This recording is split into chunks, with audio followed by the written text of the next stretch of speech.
भगवान की नोक झोंक है। भगवान के तो विवाद में भी कोई ना कोई संवाद छिपा रहता है।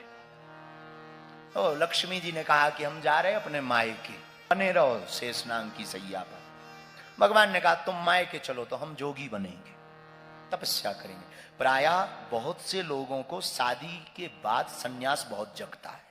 तो लक्ष्मी जी नाराज हो गई, वो चली गई। कथा कहती है, लोगों के मुंह से हमने सुना, संतों के मुंह से सुना कि भगवान बालक का रूप धारण करके इस क्षेत्र में आए, रोने लगे। नारायण भगवान रोने लगे। इस क्षेत्र में भगवान शिव और पार्वती विराजमान थे। पार्वती ने बालक को रोते देखा, गोद में ले लिया। क्या बात है, क्यों रो रहे हो, कौन हो तुम? वो सब बाद में बताएंगे, पहले हमारे चुप कराने का उपाय पूछो।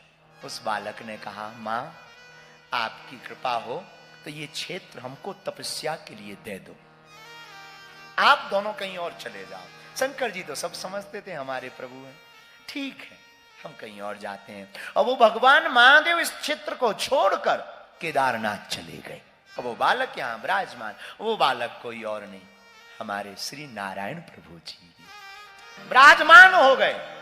बर्फ की बूंदें गिरी, खूब तेज बर्फ गिरी। और जब बर्फ गिरी, इधर लक्ष्मी जी को खबर लगी कि स्वामी जी गायब। देखा जाए कि कहां गायब। स्वामी जी हिमालय में तपस्या करते हैं। और जब तपस्या को देखा, मूर्तिमान नारायण को देखा, भाव में देखा, लक्ष्मी जी के अंदर भी भाव जग गया कि हमारे प्रभु इतना कष्ट उठा रहे।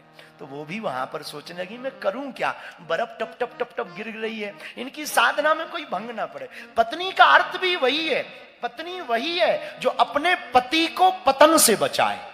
पत्नी का यही स्वभाव होता। पर धन्य माँ तो माँ है, ये तो लीला है। माँ लक्ष्मी ने सोचा करूं क्या। मन में भाव आया मैं कुछ बनकर खड़ी हो जाऊं ताकि इनके ऊपर बर्फ की बूंद ना गिरे। और वो बदरी का पेड़ बनकर, बेरी का पेड़ का पेड़ बनकर के वो खड़ी हो गई।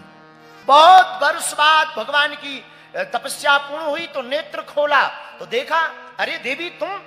जी महाराज आप आ गए थे, मैं भी पीछे पीछे आ गई, आपके कष्ट को नहीं देख पाई, बहुत बर्फ की बूंदें गिर रही थी इसी जगह पर। देवी हमने तो तपस्या की पर तुम्हारी भी कम तपस्या नहीं थी।